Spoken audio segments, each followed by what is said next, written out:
For my question, anong pakiramdam na hindi lang buong Araneteng nawindang sa pakaldag mo? Ayan na! Pati nag-viral din online. Yes. Request mo ba yun or part lang talaga ng steps? Wala bang sample ulit yun? Hindi ko talaga siya in-expect na magbabiral ng ganun. Actually, yung prod na yun was something na we thought of. Kasi parang may two options ako for a dance prod. Para lang ma-break yung puro kanta. So, yung isa yung option na ginawa ko was parang legit na sayaw na pang-compete. I mean, kasama ko yung A-team eh. So, I wanted to dance hip-hop. Yung hindi nakikita ng tao sa akin sa ASAP ng mga dance prods, gano'n. But then also, since I'm celebrating my journey in the industry, my journey growing up, gusto ko rin for you know, a more nostalgic touch din, yung dance hits through the years. So yun yung napili namin. And the whole segment started nga with a clip of me when I was 1 year old dancing to Take On Me. Cutie! Yeah, so dun siya nagsimula. And then, ayun, nagpo-progress yung sayaw until dumating na siya sa Swala. So, nung unang rehearsal, nagulat ako kasi siyempre pinakita sa akin ng 18 ko ang gagawin ko and I was like, oh wow. Dito talaga yung hindi ko ginagawa sa ASAP. Alam mo yun, yung parang... So, A-team ang nag-decide? A-team yung nag-decide na gagawin mo yun? Yes, sina Coach Arda yung parang nasa edad ka naman eh, tsaka this is your 10th year, you know, you have to show something a little more sexy, a little more mature. Kasi hindi kailangan pakita natin sa crowd na hindi na ito yung Darren from The Voice Kids, hindi na ito yung Darren ng 10 years ago. So, I think naipakita naman po namin doon sa Swala, part ng dance prod. Yeah. Yes. Grabe nga, nag-viral. Alam mo ka na tumutundo ka sa Araneta, nag-viral ka talaga. Paalala mo last time, dati nag-trend yung Dire Espanto Hype. Ayun, sa Araneta din. Araneta yun yun, di ba? Kasi Hype. bigla kang tumangkad daw. Parang ang laki-laki mo compared sa mga dancers mo. So, ayun. Walang extra battery. Natawa ako kasi yung assistant ni Dolly Pangilinan, sabi niya, grabe, nakarating sa mga walang TV yung kaldag mo. Yung sa cellphone, napapanood gano'n siya ka-viral. Sabi ko, yan. Hindi ko na alam kung kakatuwa o may hiya na lang ako pag pinapakita, pinakwento sa akin. Si Kuya Jello eh.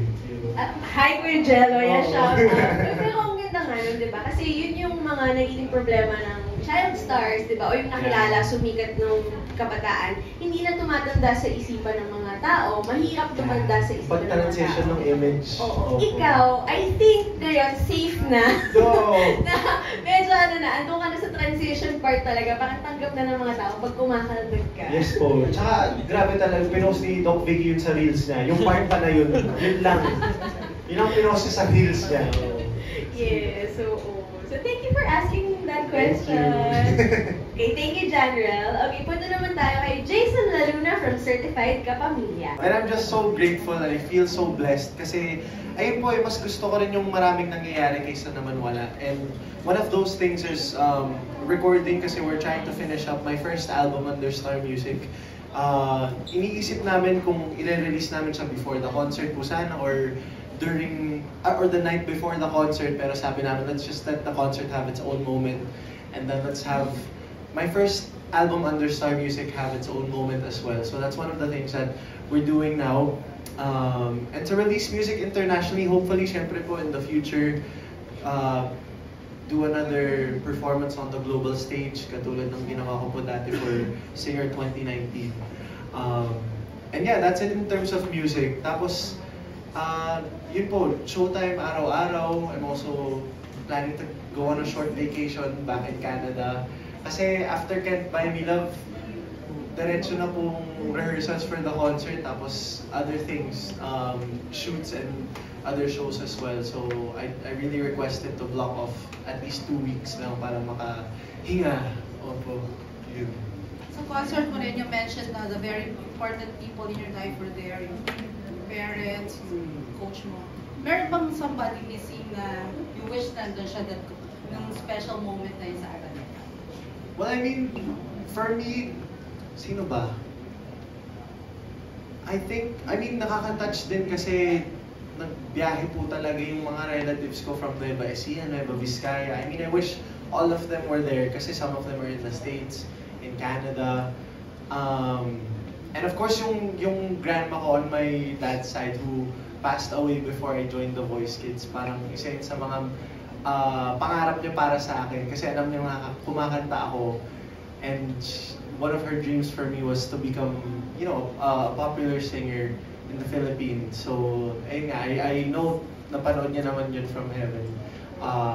But yeah, nakaka-touch din kasi andun din yung grandparents ko from Nueva Vizcaya on my mom's side and then ayun po, parang hindi ko rin in-expect na lilipat yung dad ko from Canada and stuff like that. So I was just really happy that they were all part of my milestone as well. Yun po.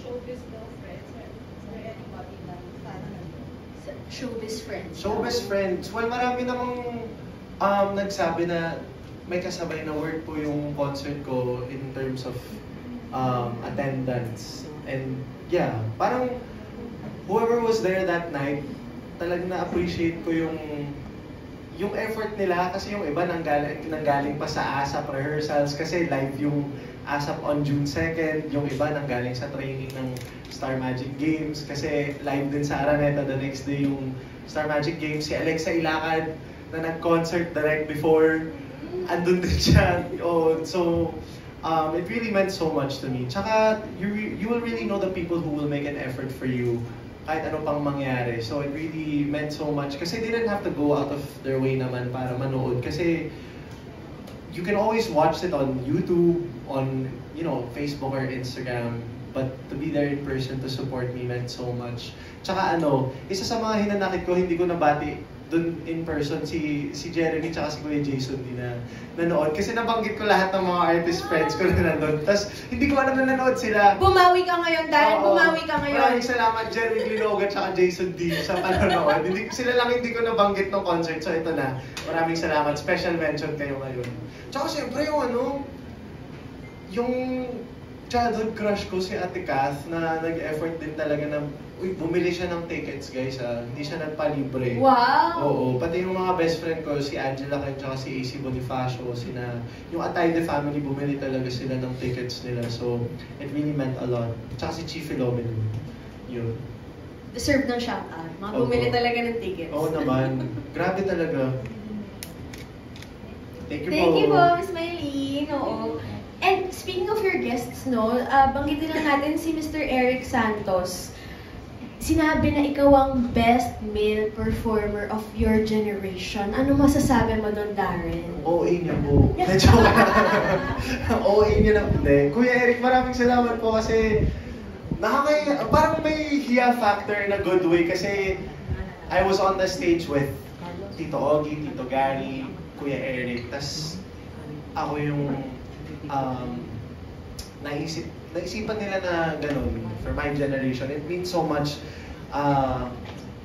Ewan ko, I don't know what to say kasi parang ang dami naming magagaling sa generation ko na to and you can see it every Sunday on ASAP. So it really meant so much. Maraming salamat Kuya Eric for that statement of yours. Nakataba po talaga ng puso coming from, you know, the pop ballad royalty himself.